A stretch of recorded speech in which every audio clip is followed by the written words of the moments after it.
I have a theory that there's only one human being on the planet. I call that human being Homo originalis. But that this human being, when it's faced with a choice between A and B, it chooses both A and B. And having chosen A, when it's faced with a choice between C and D, it chooses C and D. Or having chosen B, when it's faced with a choice between E and F, it chooses E and F. And therefore that the 6.5 billion of us are merely 6.5 billion different personifications of the plethora of possibility residing in what it means to be human. And we mistake this. It's like a human body. You have about 100 trillion cells in your body, 10 to the power of 14 cells in your body. All of them came from an original cell, one single cell, a zygote, which split in 2 and then 4, then 8, 16. And at some stage, groups of those cells began to cluster and specialize. So a whole bunch of them clustered and became eye cells. Another group clustered and became kidney cells. Another group clustered and became skin cells. But you could take the DNA from any single cell in your body, from saliva, from blood, from your skin, from your kidneys, and if you extracted the DNA, you could totally recreate Pat Burns from it. All the information is there. But they have specialized into these different groups. Now, it'd be really foolish for kidneys to attack the eyes in the belief system that they're, totally different beings. They're not. They're the same entities which have just specialized. So by the same token, I believe whether my skin is yellow or it's black or it's red or it's white or whatever it is, groups of human beings have specialized as males, some specialize as females, groups of human beings have specialized as Chinese, others have specialized as Sudanese, some have become Catholics, some have become Buddhists, but they're specializations of cells of what it means to be human, but they're all the same. So if you could extract the essence of any human being on the planet, and by that I don't mean their biochemical DNA, I mean the God stuff inside in them, you could recreate the entire human experiment, because there's only one of us. And therefore for any group to begin fighting with any other group for religious reasons, economic reasons, territorial, political, military reasons, is literally an autoimmune disease where the body does not recognize that it's simply one finger inside in a glove fighting with another finger inside in the glove because they've been pushed into a glove where the colors of the fingers are different from each other. So all warfare is a failure to realize who we really are, and all violence is, and all discrimination is, all prejudice is, all bias is. So why do you think that happens? Why do you think man does that? I think this planet here that we live on is an extraordinary little planet. Now it's only one, in my belief system, of millions and millions of planets throughout the known universe which have thrown up intelligent life form. But there's something about this planet where we get to experience limitation, and limitation brings prejudice, and prejudice gives the opportunity of breaking through prejudice. So for instance, to use a metaphor, if you take a little child who's had chicken pox and a little child who hasn't yet had chicken pox, they're both chicken pox free. One has kicked it and the other still hasn't contacted it. But they look the same, but they're very different, because this kid who hasn't got chicken pox yet is always liable to get it, so they're never safe.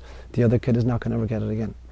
Now, I think the whole point of experiencing prejudice is that when you encounter prejudice and break beyond it, you make a quantum leap in loving. If you haven't yet encountered prejudice, you may be without prejudice, but you're prejudice prone. You're going to learn it from the culture at some stage. So when we come onto this planet, as we come in here, as spirit beings, we have no gender, we don't have ethnicity, we don't have socioeconomic status, we don't have IQ level, we don't have religious affiliation, we don't have any of these confining and limiting, boundaries. But when we come into this planet, we have to make decisions. I have to decide, am I going to be born male or female, white or black? Am I going to be born into a rich family, a poor family? Am I going to be born with a genius IQ this time, or retarded? So all of these limitations immediately create prejudices for us. But it is in order that we break through the prejudices and really learn to love. And so for instance, a little infant and an enlightened Buddha, they look the same. They're both prejudice free. They're without prejudice. But this little creature is going to learn prejudice, sure as shooting, and we'll have to contend with it. This being has encountered prejudices and gone beyond them. So they're both prejudice free, but one is pre-prejudicial and the other is post-prejudicial. So we confuse them, we think they're the same, they're not, because this guy has broken through it and this little kid is still to meet it. So the reason for this religion, the reason for the unrest, the reason for the illusion is that it gives us the opportunity of growing into who we are, rather than just starting from a place of already accomplishing it.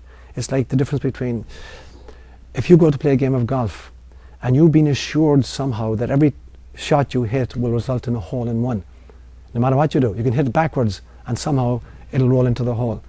There's not a whole lot of fun in playing golf. You know, it's when you got to learn how to master the craft, and then you get a hole in one. Or you go around in 76 or whatever. That's an achievement. So, yeah, it's coming in, taking on the limitations, learning the prejudices which are part of the limitations, and then breaking through the prejudices. That's what enlightenment consists of. It's the breakthrough that creates enlightenment. And so we're on safari. It's a very young experiment. But if we are spirits, why do we go through this? Because even spirits need to evolve. Souls, I said to you a few minutes ago that I believe that there are young souls and old souls, that it's the accumulated experiences of incarnation on maybe many different kinds of planets or life forms that allow souls to develop and to grow. Like they're like baby gods, you know, who don't know their divinity and have to grow into their divinity, and it's by experiencing different situations that happens. And so there are people on the planet right now, you know, who are really advanced souls, and there are a lot of us on the planet who are somewhere in between, and there's a whole bunch who are very, very young at the game. And we're all creating the drama which is affording every one of us at every stage of the spectrum the opportunity of improving our game a little bit.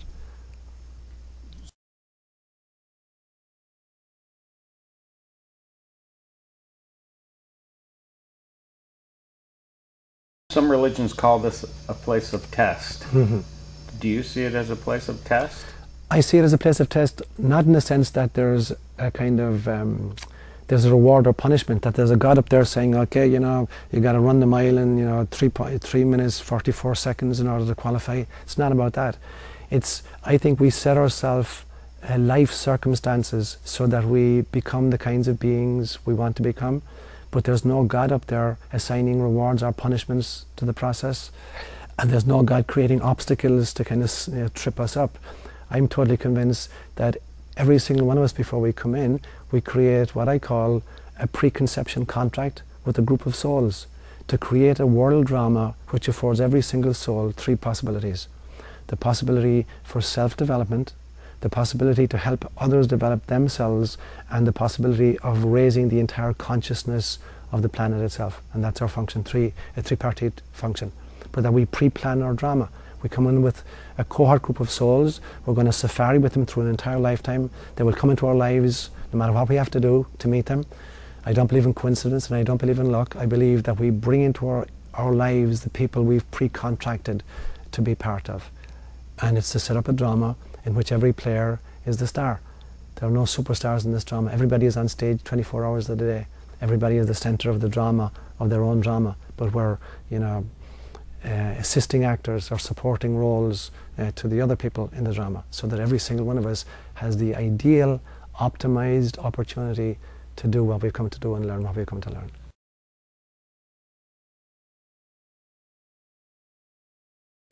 So in relationship to that, where do you see, what message would you most like to get across to your readers with your book?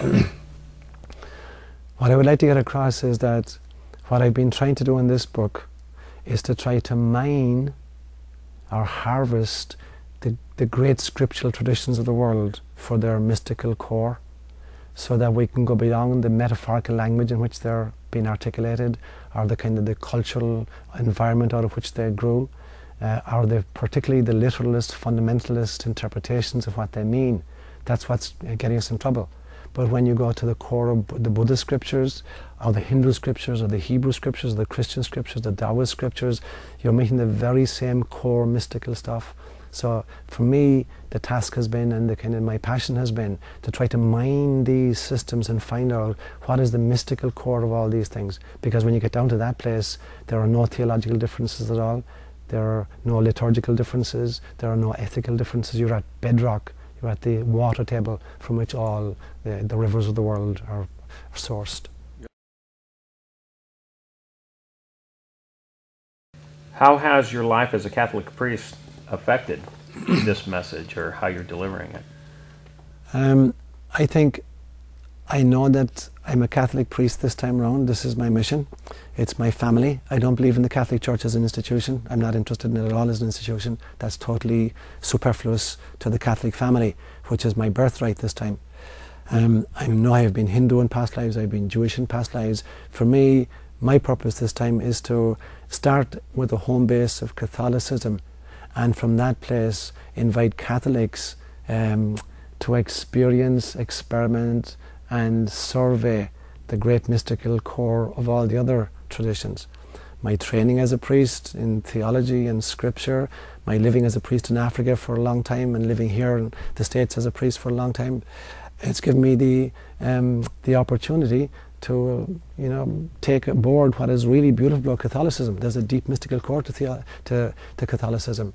There's an extraordinary environment that Catholic liturgy creates, particularly for me around Eucharist, which it creates a kind of a numinous state, a place where I literally can sense and feel the divine.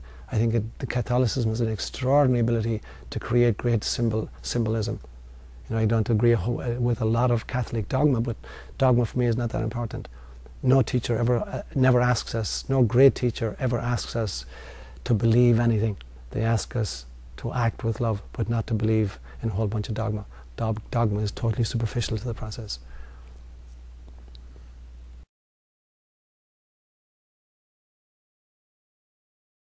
The Companions on the Journey is a group that was founded on the 1st of June 1997.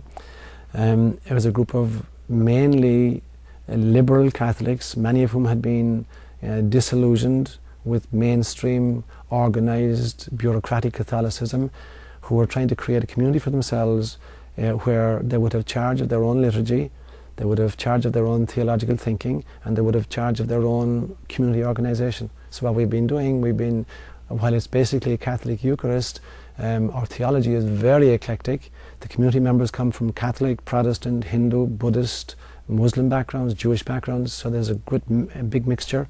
I would say 80% of them probably are Catholic, but there's 20% from other systems, so there's a great cross-fertilization of theologies there.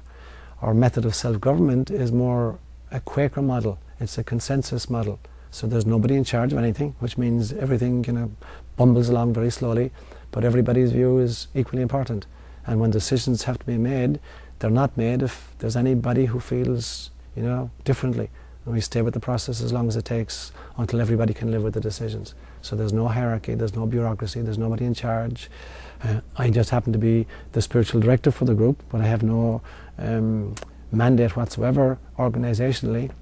I'm not in charge of the group in any sense of the word. I don't tell anybody what to do. And there's nobody in the group who is in charge of it. It's a consensus-driven model. But you're the leader. I'm the spiritual director I'm not the leader of it. I'm the spiritual director for the group. So in actual fact, I'm an independent contractor whom this group has asked to preside over the liturgies, the Eucharist, and expose them to good theological thinking. And that for me is the function. I don't have any organisational function whatsoever or no leadership role in it. You say Mass in an Episcopal church and a Seventh-day Adventist church for your community. Why do you say Mass, or why don't you say Mass in a Catholic church? Okay. I'm persona non grata in the diocese in which we're situated. I don't belong to the diocese, so it's not a big deal for me. But I worked in association with the diocese for about 8 years after I had come out of Africa. And in 1995, I was told by the diocese that they no longer wanted me. My theology was too strange for them, too difficult for them, and they told me that I would no longer be welcome to use any Catholic facilities for any liturgical functions again. And so we went from a Seventh-day Adventist group on Sundays and from an Episcopal group on Thursdays and Fridays. And for me that's great.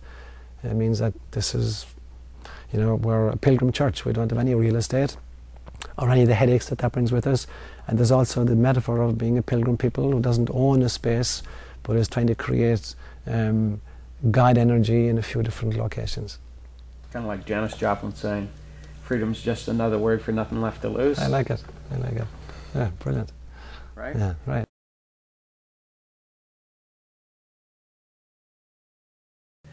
Can you enlarge upon what you mean when you say in one of your homilies, life is not what happens between birth and death, life is what happens between incarnation and enlightenment? Okay. I would actually even expand that at this stage, because I believe there is only one life, and life exists in a pre-incarnated form, in an incarnated form, and in a post-incarnated form. And the one life that moves through, for instance, this person you're interviewing today, who lived before he had this spacesuit and will live after he's had this spacesuit, it's the same life that you have. So there literally is only one life. It is the God experiment, wherever it's happening, whether it's happening on planet Earth or it's happening on planet Vulcan, wherever it's happening, it's only the one life.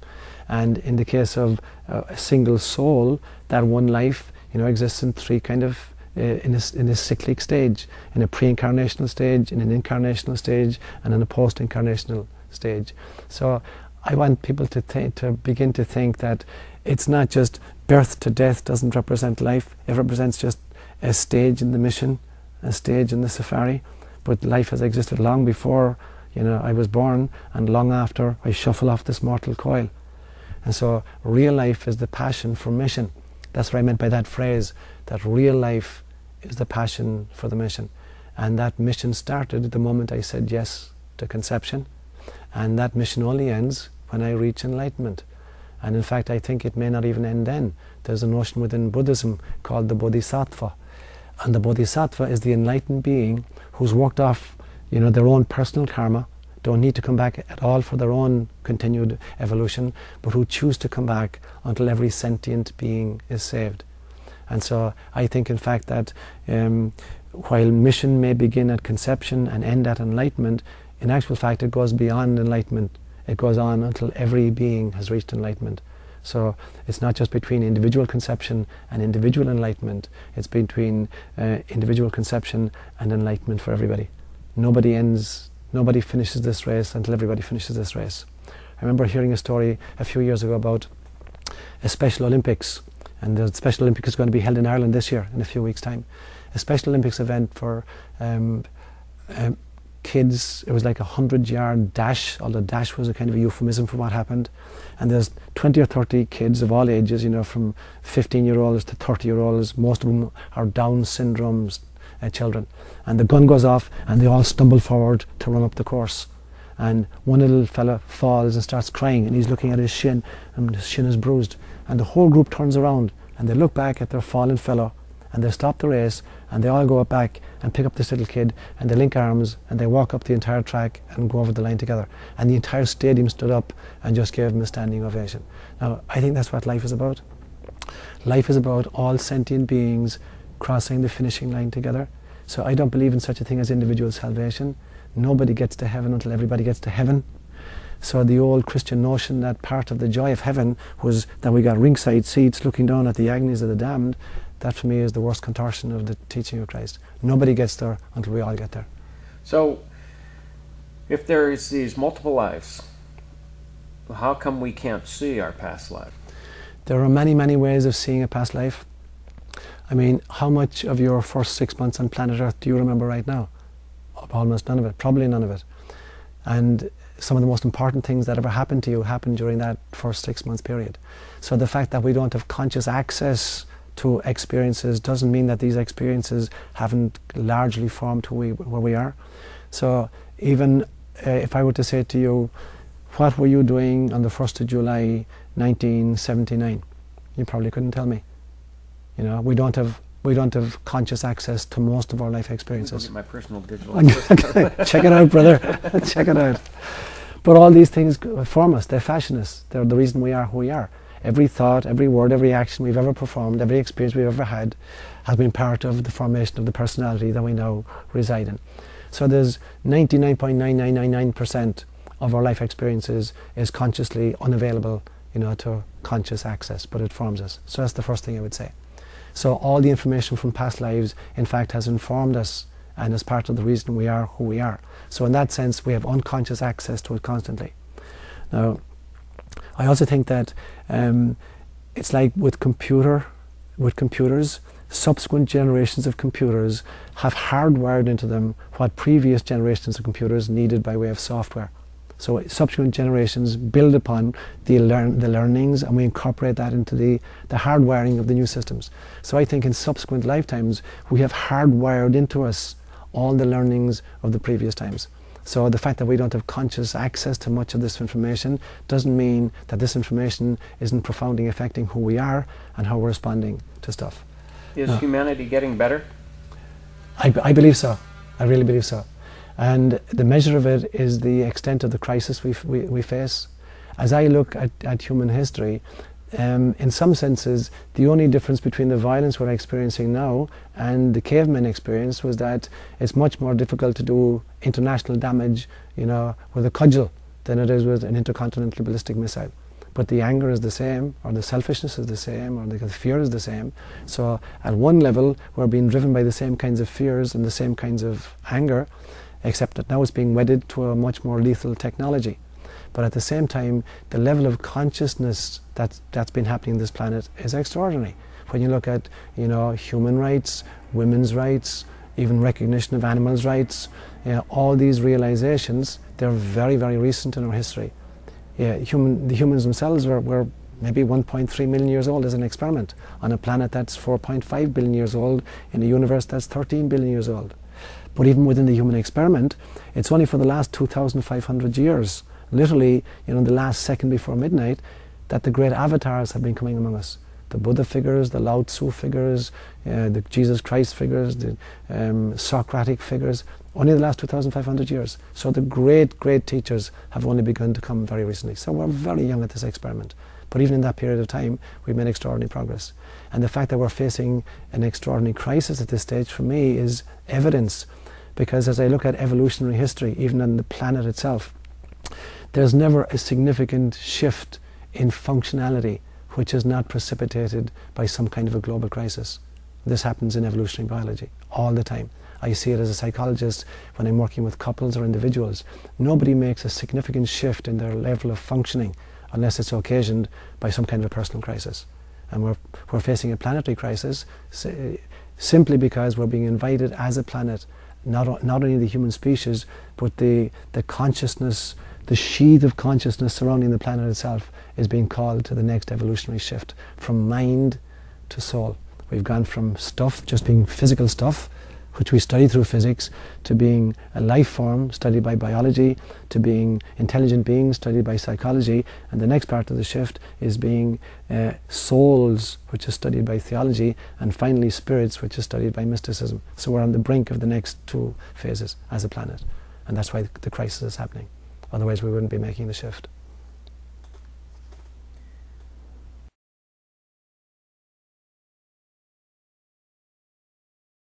How do you think that your message will help the people of the world?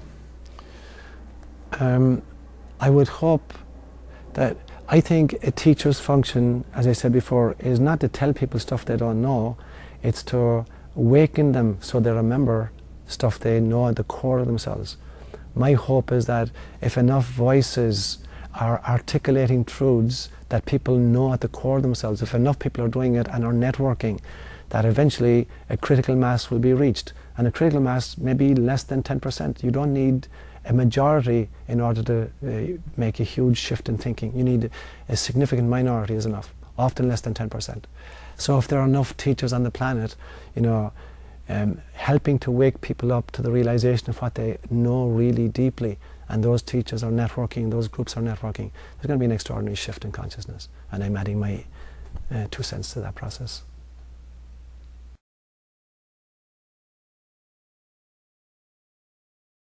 You live in one of the most affluent areas on the planet from a materialistic point of view, and maybe from a spiritual point of view, I'm not sure. How does that compare to your endeavors in Africa, and what do you see that's happening here in that comparison? I think America has an extraordinary opportunity. As one of the things I began to say very, very strongly after the 9/11 incident, that America, given its extraordinary resources, not just its physical resources, not just its wealth, but its brain power, its freedom of rights, to assemble, to think, to talk, was being given this opportunity to spearhead human evolution. For me, the pity has been that those in political authority chose to go back to a level 2 religion, and even a level 1 religion, unpredictable, uncontrollable, distant, demanding deities visiting their anger, on people who perpetrated this crime against us. We were being offered this extraordinary opportunity to think differently and to lead the thinking, to bring together what I would have loved to have seen in the wake of 9/11 was to have declared a 5-year moratorium on retaliation, and bring together the great spiritual leaders, political leaders, military leaders, economic leaders, ecologists, psychologists, medical people, agriculturists, to have a 5-year-long meeting to brainstorm as a species as to how we could do life on planet Earth differently, and then that would be legislated for, instead of just going back to era 1 religion or era 2 religion, which is that of an eye for an eye and a tooth for a tooth. So the great crime for me in our subsequent history is not so much that we bombed a whole bunch of people into extinction in Afghanistan and then in Iraq. That wasn't the great crime for me. The great crime for me was that we blew resources and time when we could have been spearheading the evolutionary shift that we've delayed. We lost a few years in the process. And the great invitation, and the reason I'm excited to be living in this country at this time, is that we do have the resources, we do have the freedoms, we do have the intellectual power to be able to create a paradigm which will allow the human species to break through into Christ consciousness. And we have the technology of it, for it, we've got the freedoms for it, we've got the resources for it. So for me it's a really exciting time to be alive, and it's a very exciting place to be alive. I couldn't be doing this work in Africa, I couldn't be doing it in, in the third world. And why is that? Because I wouldn't have the resources, the technology, or the audience who's capable of making differences in the world. I could change local communities. I get to talk to people, who are heavy hitters where I live. And technologically speaking, even politically where I speak.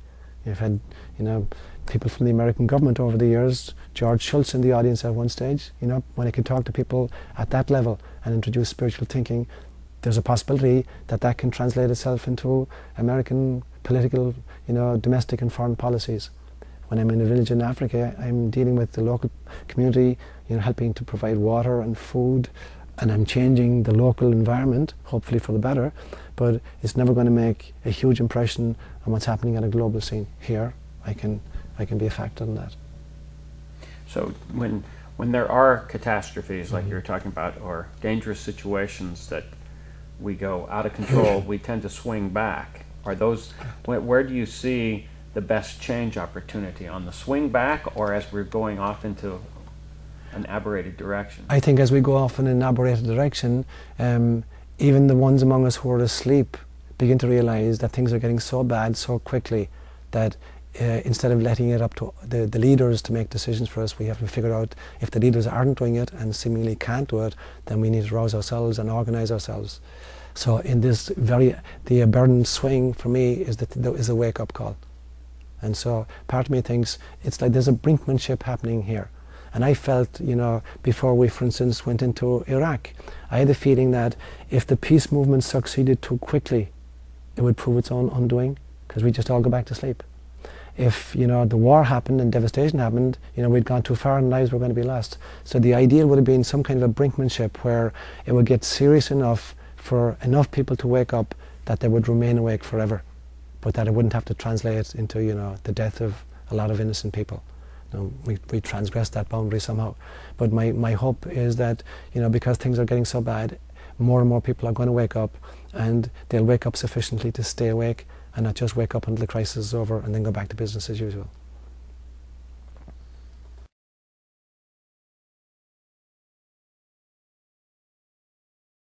There's a lot of religions out there who hold, or modern religions, who tend to be more scientific, who tend to shun the concept of God, as though, it's like they've run away from God, but they take a lot of their teachings from the religions. Are you familiar with any of these? Yes. I think these people misunderstand what science is about, and a lot of scientists misunderstand what science is about. So there's a notion now called scientism, which is an aberrant form of science. In the same sense in which you've got fundamentalist religion, you've also got fundamentalist scientism, which isn't good science at all. Science should be open to investigating the data, and on the basis of the data, recognizing patterns, setting up hypotheses to explain the patterns, setting up experiments to test the hypothesis, and then building models that work. Scientism doesn't do that. Scientism, for instance, would believe that only the material world is real, and if something isn't material, and if it can't be empirically validated by my instrumentation or by my 5 senses, it doesn't exist. So scientism is totally closed to investigating, you know, a whole realm of human experience. So for me, that's fundamentalist science. It's really bad science. Just like there's fundamentalist religion, which is refuses to accept the findings of real science.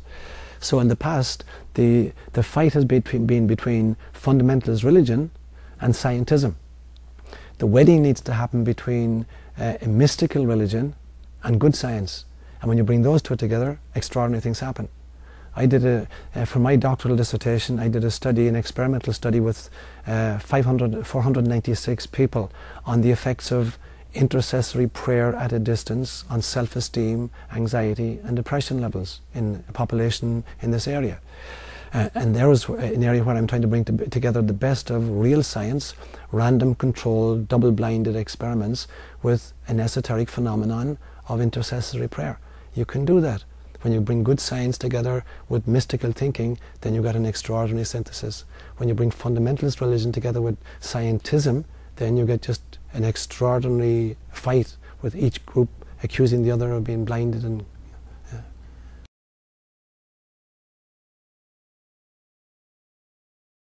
There's great things from my past that I don't think I ever really understood. Okay. One is prayer, Okay. and the other is sin. Okay. You know, prayer conjures up all kinds of menial tasks and things like that. Okay. I'm totally misunderstood on prayer. What is prayer? For one thing, there are lots of different kinds of prayer. Most people, when they think of prayer, they're thinking of petitionary prayer or intercessory prayer, where you're asking for something. Now, in fact, that's only one kind of category of prayer. There's prayer of praise, there's prayer of thanksgiving, there's prayer of adoration, there's prayer through meditation. But most people are going to think about prayer of petition, so let me concentrate my response on that. Prayer of petition, where you want a specific outcome and you pray to some God to affect that outcome. Now, when I was doing this prayer study, I investigated a few different notions on prayer. There are some people who think that prayer of petition or intercessory prayer is merely chatting about the inevitable. Even if God exists, since God is omniscient, presumably God has factored all pieces into the equation, including the prayer which is to come, 10 years down the line. And so there's not going to be any change because God has factored in all the pieces and He's come up with the equation. So prayer of petition is just, you're wasting your time. You're chatting about the inevitable. God is going to do what God is going to do. No, I don't think that's real. I don't believe in that. There's an idea that prayer of petition is like, I call it the satellite dish model. So there's my brother Seamus living in Ireland, and I want to pray for him. And so because of the curvature of the earth, I can't pray for him directly. So I got to bounce my prayer off God like a satellite dish in the sky, and God directs my prayer right down to Seamus. So God is some kind of an intermediary bouncing my requests onto their targets. Now, I don't believe that's true either, but a lot of people operate with that model. There's a model that I call the Abrahamic model. It's the model that you can argue with God. There's the great story of Abraham arguing over the fate of Sodom and Gomorrah and saying to God, if there are 50 good people in these cities, are you still going to destroy them? And God says, well, if there's 50, I'll save them. What about if there's only 45? Okay, suppose there's only 40. You got a deal. Suppose there's only 30, 20. He goes right down to 10. So there's some people think you can argue with God, you can bend God's arm and get what you want. And I don't think that's how prayer works. There's a notion I call the Mosaic model. There's a story of Moses in the desert where the Israelites are having a battle with the Amalekites, and Moses goes up on a hilltop and he's got his hands raised and he's appealing to God to help his side. And as long as he can keep his hands in the air, the Israelites are winning. But his hands get tired and they begin to droop, and then the Amalekites begin to win. So two guys come, one on the left hand side and one on the right, and they prop up Moses' hands, and then the Israelites win. Now there are some people who think there's some kind of a trick to prayer. If you can figure out what the trick is, you get what you want. So it's a pilgrimage to Mecca, or it's the 9 First Fridays, or go to Lourdes, or whatever, as if there's a trick to the process. I don't believe there's a trick to it at all. So what's the metaphor that works for me? I think of prayer like a sprinkler system in a lawn. So you got all these underground pipes, all connected to one faucet. And the faucet is the source, God's love for us. But this love, the water, flows through the entire system, and is sprinkling the lawn, which is human life. But there's a nexus, there are nexus points where the pipes join, and when they get clogged up, an area of the lawn gets denied water. The sprinkler in that area isn't going to work because it's all clogged up. And what clogs it up? Prejudice clogs it up, unforgiveness clogs it up, bad theology clogs it up. And so the object of prayer for me is to free up these nexi these blockages within the pipe system so that the water which is within the system already is free to water the entire lawn. So prayer is not where we're bending God's arm. I don't think God is involved in prayer at all.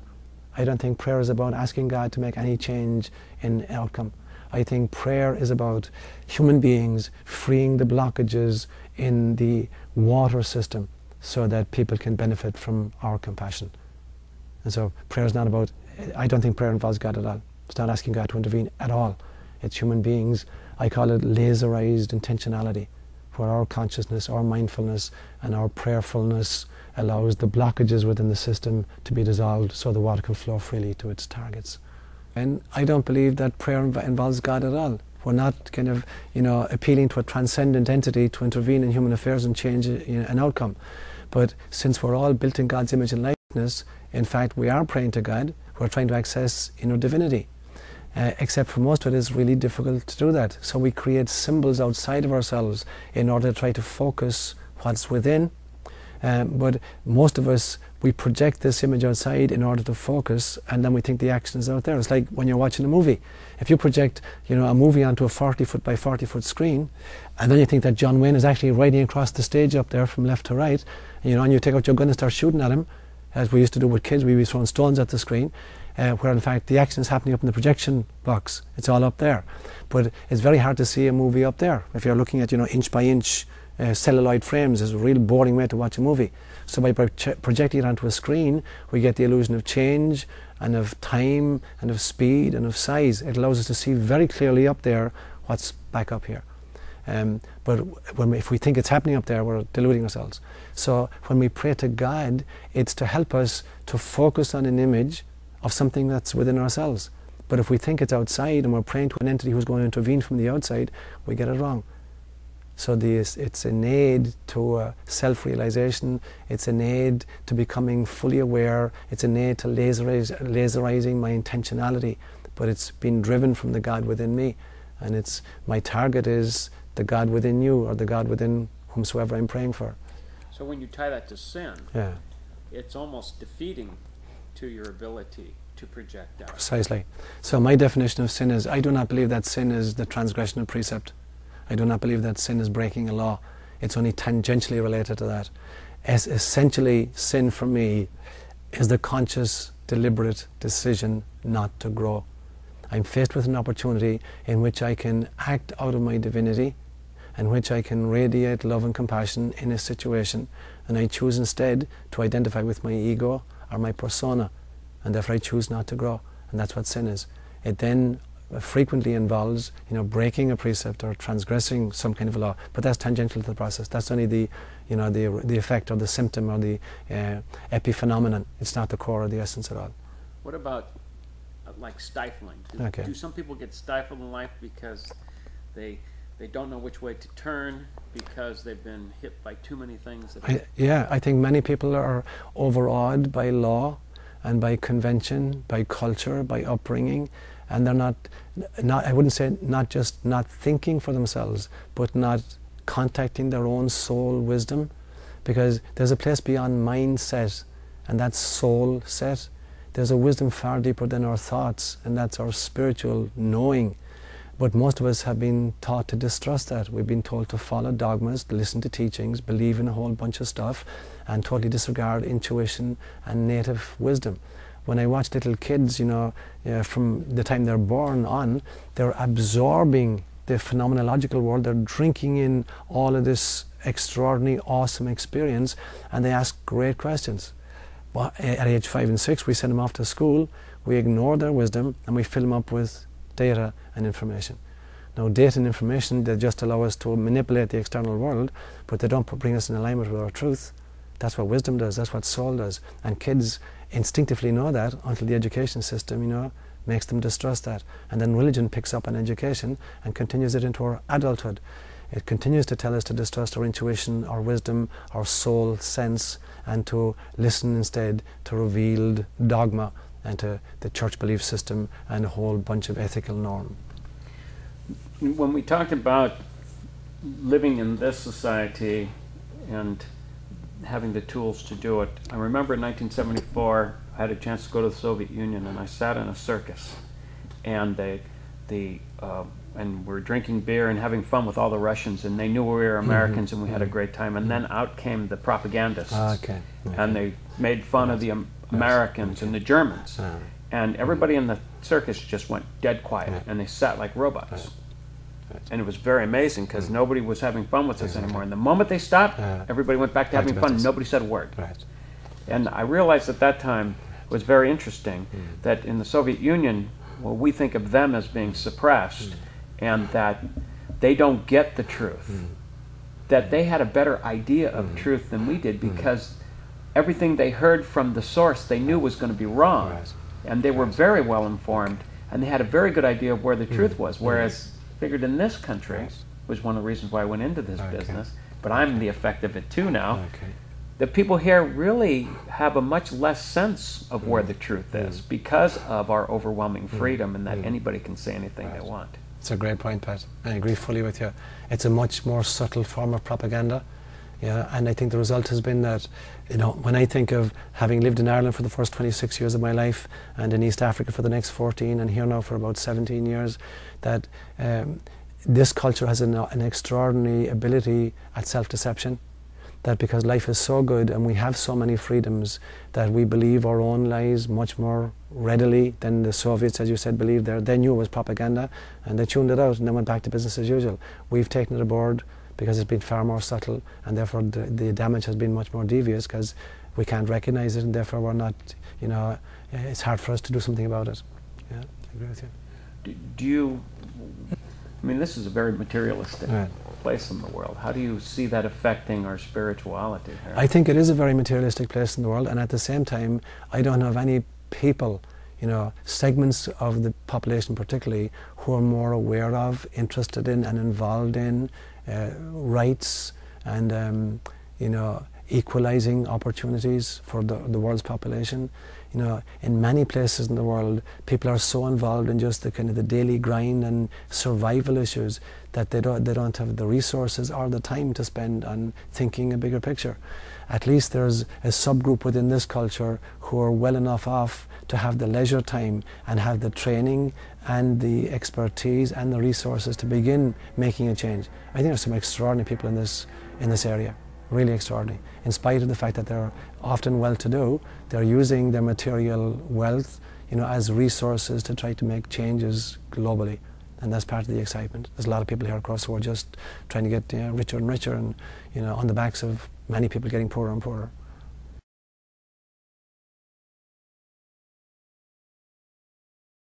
What would be your ultimate goal from your book?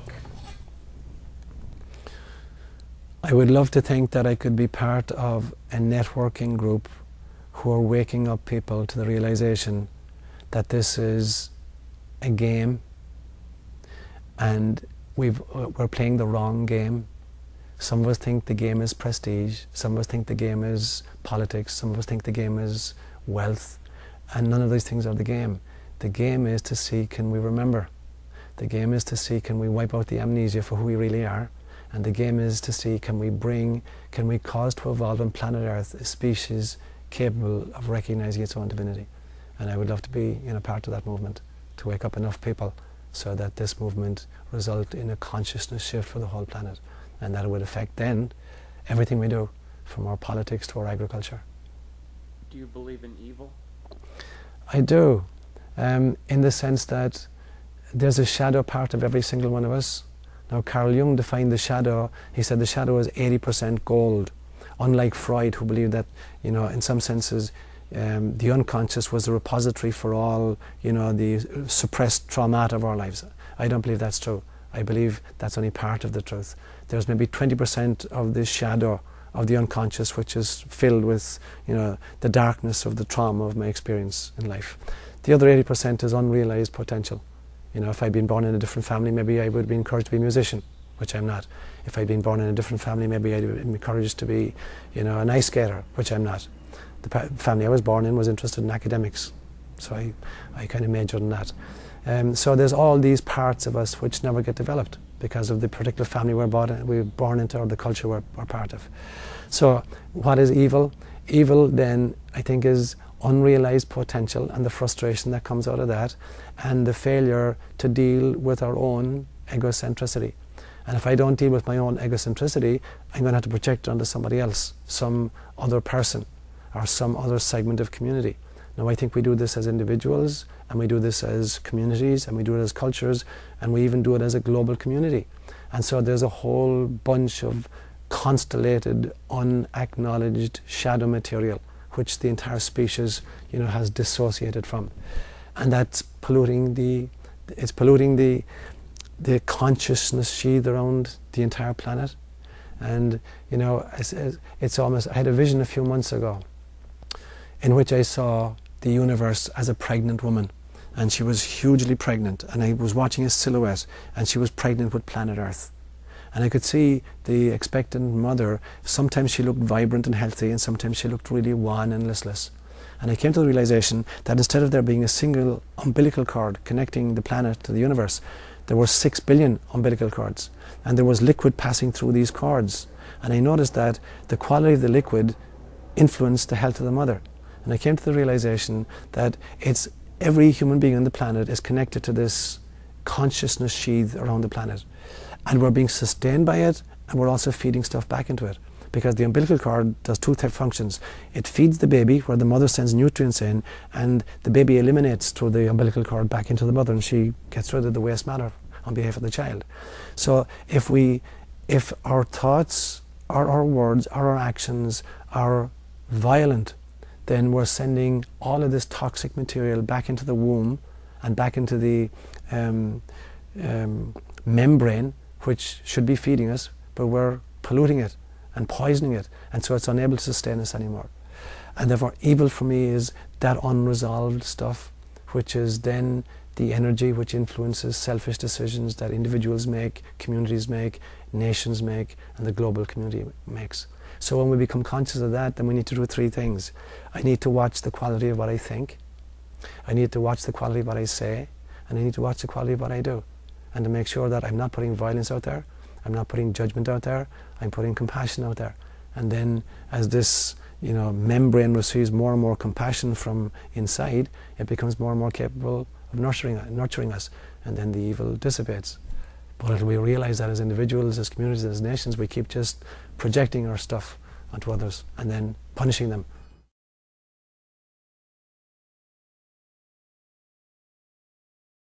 Tell me what makes you most excited. Right, sure. I remember in April about 1978, in a deep, deep meditation, having a vision in which Christ was crucified, died, rose from the dead, and then was recaptured and re-crucified.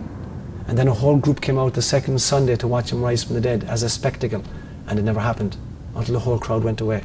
And I was sitting there in my vision alone when he rose the second time. And he said to me in this vision, he said, "Who do you think disappointed me the most?" And I said, I suppose it was Peter. Peter was allegedly the rock on which you were going to build your church, and he denied 3 times that he even knew who you were. And Christ said to me, "No, it wasn't Peter. Peter did what he did because he was afraid, and I could understand fear." So I said, "Well, if it wasn't Peter, it was Judas. Judas was one of the 12, and he sold you for money." And Christ said, "No, it wasn't Judas. Judas put a lot of cunning and a lot of craft and a lot of commitment into what he did. It wasn't he." So I said, "Well, if it wasn't Peter, it wasn't Judas, it was the high priest.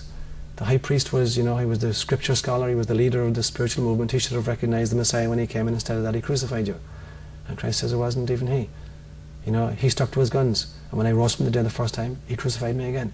No, it wasn't he." And I said, "Well, if it wasn't Peter, it wasn't Judas, it wasn't the high priest, I give up. You tell me who it was." And he said to me, "It was the mob. The bored, listless, mediocre mob. All they wanted to do was be entertained. It didn't matter whether I was feeding them, miraculously, or I was dying on the cross, or I was rising from the dead. They just wanted to be entertained. They could care less about what I had to say. All they wanted to do was entertainment." And I would make the same response. What disappoints me most, it is that the vast bulk of us are just mediocre. We're neither hot nor cold. We're not doing a whole lot of damage, and we're not doing a whole lot of good. We're just meandering through life in this, soporific state of half awakeness. That's the crowd. It's not so much the leaders, the people who are kind of leading us into hell in a handbasket. At least they're bringing power and passion and commitment to what they're doing. It's the people who just could care less. just drifting through life aimlessly, Is that a result of fear? I think it's a result of a few different things. I think often people in power work at that. Used to be an old statement in Rome, way back at the time of Christ, that the crowd would shout out, panes et circenses, bread and circuses, give us bread and circuses. As long as we've food in our bellies and we've entertainment, we could care less what you guys do at the top. And leaders know that. And they know that if you can kind of give people bread and games, you can do pretty much what you want. So leaders throughout history who have agendas, whether they're political agendas or religious agendas, they've learned that if you can satisfy people's basic needs to entertainment and food, you can do pretty much what you want with yourself. Yeah, and lead them anywhere you want. And so I think it's been cynically manipulated by leadership all throughout human history.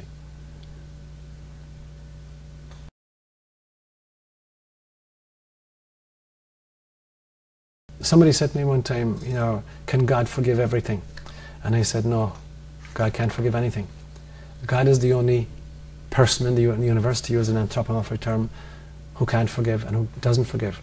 Because in order to forgive, I first have to hold a grudge against you and then subsequently let go of it. And since God, as the ineffable ground of our being, is totally incapable of holding a grudge, God is the only person who can't forgive. Forgiveness comes from inside each other. So it's very interesting to me that, for instance, in the holiest day in Judaism, at the end of the year, before the book is being closed, that there's a ceremony called the Kol Nidre. And Kol Nidre is people acknowledging their misalignment. But none of it is about offending God. There's not a single statement in that entire liturgy about offending God. It's all about offending each other, because you can't offend God. You can offend the God in somebody else, but you can't offend the transcendent, ineffable ground of our being. And so forgiveness is never a question of asking God's pardon for having upset her. Forgiveness is always coming to the realization that all sin is about a failure to grow, and that failure to grow affects my relationships, affects my culture, and affects my world. And therefore, those of whom I need to ask forgiveness are my brothers and sisters. So all forgiveness is about the acknowledgement of the misalignment I've created between myself and my essence, and between myself and other selves. But I can't be misaligned from the ultimate ground of my being. You refer to God as she. And in your book you refer to that man minimalizes God by trying to quantify God. But you call her she. The only reason I do that is kind of for the shock value, in the sense of anything we say about God is metaphorical. Every single thing we say about God is metaphorical. Even to ascribe being to God is already to introduce human categories which are meaningless when you're talking with the ultimate mystery. And therefore, if you're going to talk in metaphors, and you're going to talk about a loving metaphor particularly, I will use female images to balance the kind of the preponderance of male images where we think God is a father. So if father love is a metaphor for how God loves us, equally so is mother love a metaphor for how God loves us. And so to try to redress the imbalance and get people thinking that it's all metaphorical language anyway, I will often use female pronouns in speaking about God. I think, for instance, when Christ instituted Eucharist, that of all the symbols he could have left with us to talk about how much and how committed his love was for us, that he chose an intensely female symbol. Eucharist is about feeding us from his own body and blood, which is what a mother does with a child in utero. She's literally feeding a child from her own body and blood. And when she births her child and nurses her baby, she's still feeding the child from her own body. And so here's this extraordinary symbol of mother love. So if we're going to insist on using metaphors for how God loves, then why not use a whole bunch of metaphors? And so I'm using this to kind of just balance the equation a little bit. But it's all metaphorical. Yeah.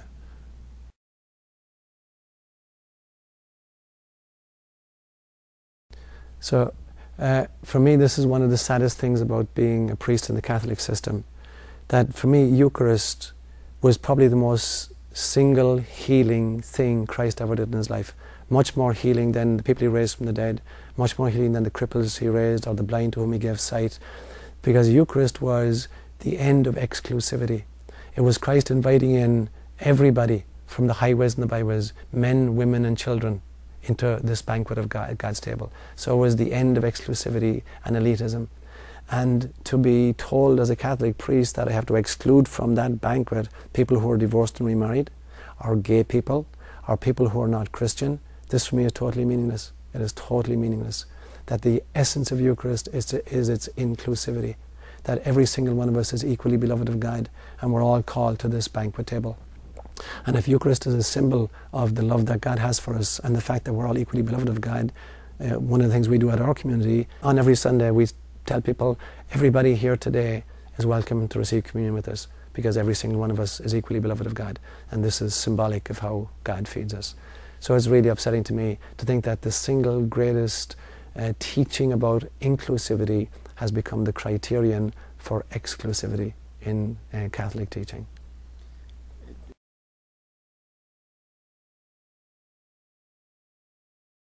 A lot of the things the church does is counterproductive. Mm-hmm. They make rules to have you abide by some path, but in the course they create guilt from violation of those rules, and through the guilt people go further off the path. Absolutely. Yeah, it's self-defeating. You're shooting yourself in the foot, because what you're retaining as part of the fold people who are obedient, and you're losing from the fold people who are creative.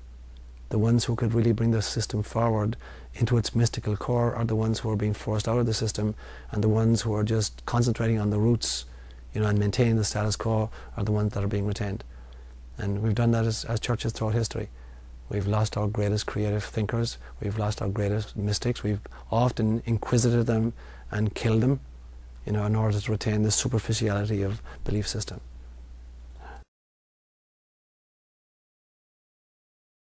There's a great Islamic story, a Sufi story, about a guy living somewhere on the borders of Afghanistan.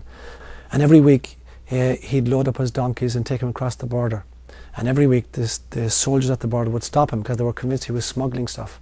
And they would search the bags that were on the donkeys, and he'd look in the donkeys' ears and open the donkeys' mouths. And this was going on week after week after week, and he'd go backwards and forwards with the donkeys. And they never figured out what he was doing. And he was smuggling. He was smuggling donkeys. Yeah. And I think that's what we're doing here. I'm trying to smuggle donkeys. I'm trying to go into a place where people think that they're there to be entertained, and I'm going to smuggle in a donkey. And the donkey is some kind of truth and some kind of being awake. And if only one person in the audience finally gets it, that this is about donkeys, there's nothing hidden there, the donkey is what's hidden, and one person wakes up, that's enough. Yeah.